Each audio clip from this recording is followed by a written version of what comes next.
The opulent sanctuary that signals ultimate power in the neon desert is not merely a fortress of control, but a gilded cage reflecting the isolation you have been taught to equate with success. And true ownership requires not dominating the space through fear or wealth, but integrating the vulnerability beneath the authority, until dominion becomes an act of mutual stewardship rather than solitary conquest. In HISLAIR, Kylie Kent transforms the billionaire Vegas romance trope into profound exploration of masculine sovereignty and embodied accountability, proving liberation isn't found in accumulating more, it's forged in honoring the person beneath the penthouse when every industry standard demands you remain untouchable.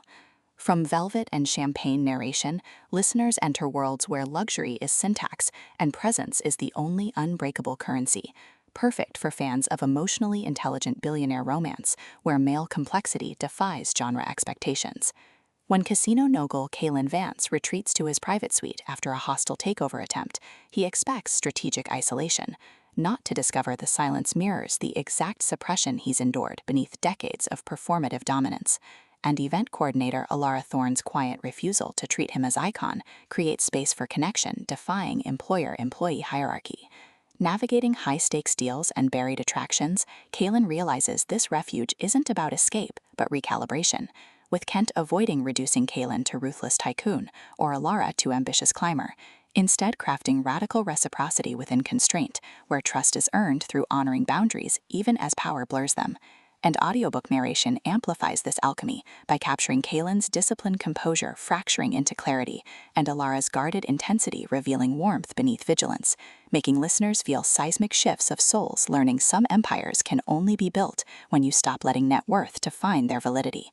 What elevates this beyond typical Vegas fare is portraying executive intimacy as somatic practice rather than romanticized excess, with Kalen confronting how corporate culture equated worth with output, while Alara creates sanctuary where his contradictions exist without diminishment, their relationship evolving through shared silences during midnight strategy sessions, bypassing performance, rhythms protecting both operational integrity and psychological safety, and mutual defense against rivals mistaking tenderness for weakness, supported by staff encoding suppressed grief, elders carrying intergenerational weight, and the strip itself absorbing decades of unspoken bargains, reinforcing that in extraction-based systems, tenderness toward process is technique, and presence is sustainable resource, with business decisions mirroring emotional attunement, and loyalty oaths becoming metaphors for earned trust. For audiobook listeners, this production is immersive descent into sacred accountability, with narrators embodying Kalen and Alara with remarkable distinction, sound design anchoring existential stakes through distant slot machines, rain against floor-to-ceiling glass,